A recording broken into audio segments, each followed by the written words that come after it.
Hari ini kita akan belajar tema 1 pada subtema yang ketiga, yaitu pertumbuhan hewan.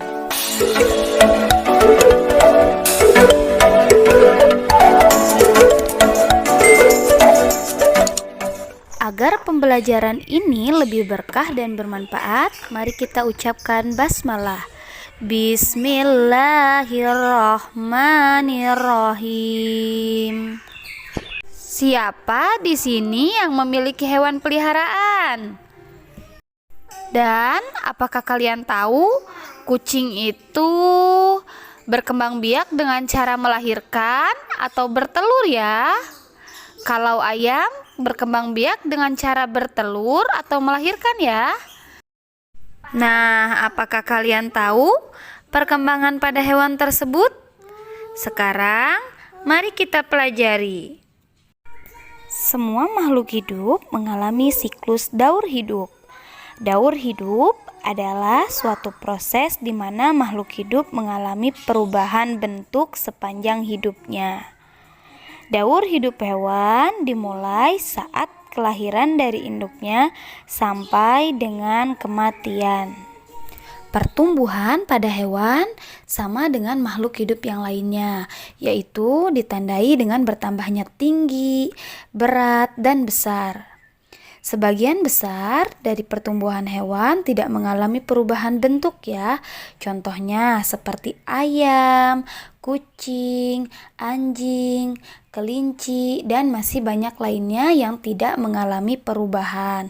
Tetapi ada juga hewan yang mengalami perubahan bentuk yang nanti akan kita pelajari.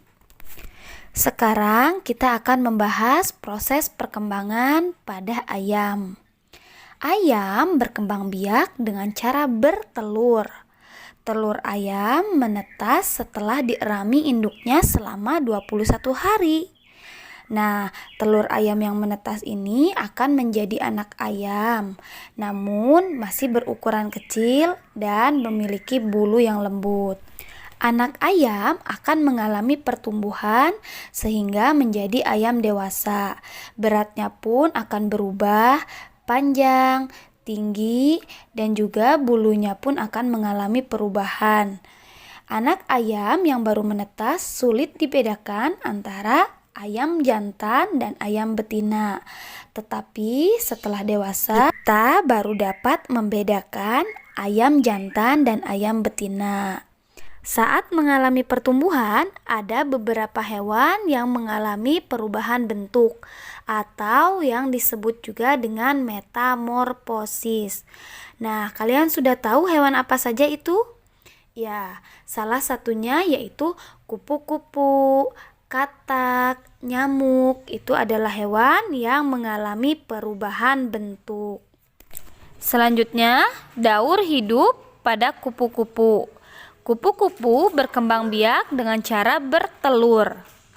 Telur tersebut ditaruh di atas dedaunan. Tahapan yang kedua, setelah beberapa hari, telur tersebut akan menetas menjadi ulat. Ulat yang menetas tadi akan memakan dedaunan sehingga tubuhnya menjadi besar. Dan ulat itu akan mencari tempat untuk berdiam diri dan membentuk kepompong.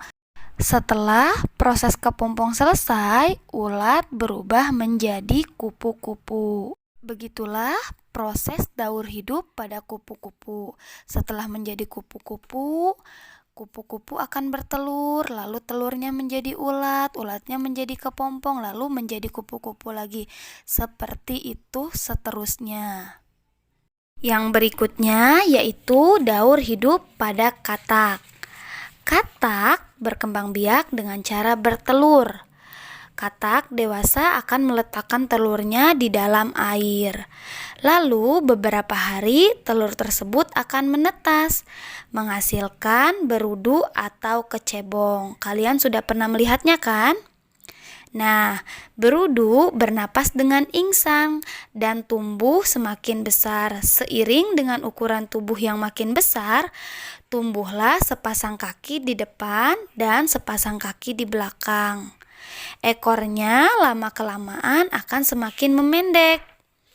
Nah, berudu tersebut akan berubah menjadi katak muda dan masih tetap bernapas dengan insang. Akhirnya, katak muda tersebut menjadi katak dewasa, lalu mulai bernapas dengan paru-paru. Itulah daur hidup yang terjadi pada katak. Jadi, katak dewasa akan bertelur lagi, menetas lagi, menghasilkan berudu lagi. Begitu seterusnya daur hidup yang terjadi pada katak. Selanjutnya, daur hidup pada nyamuk. Nyamuk senang bertelur di atas air yang menggenang. Sekali bertelur, jumlahnya ada ratusan butir ya. Telur tersebut kemudian menetas menjadi jentik-jentik atau tempayak. Tempayak bergerak-gerak di dalam air. Setelah beberapa hari, tempayak berubah menjadi kepompong. Selanjutnya, kepompong berubah menjadi nyamuk. Nyamuk dewasa akan bertelur lagi dan begitu seterusnya. Tahukah kalian bahwa nyamuk dewasa ini dapat menyebabkan penyakit? Salah satunya yaitu penyakit demam berdarah. Nyamuk mudah sekali berkembang biak di daerah yang banyak genangan air. Untuk menghindari perkembangbiakan nyamuk, langkah-langkah yang bisa dilakukan yaitu kita harus menghindari genangan-genangan air. Contohnya, kita harus rajin menguras bak mandi. Dan juga kita harus menutup penampungan air agar nyamuk tidak mudah berkembang biak. Alhamdulillah, materi hari ini mengenai pertumbuhan pada hewan sudah selesai. Semoga dapat memahami apa yang sudah Ibu sampaikan. Jangan lupa buku paketnya tetap dibaca. Terima kasih. Wassalamualaikum warahmatullahi wabarakatuh.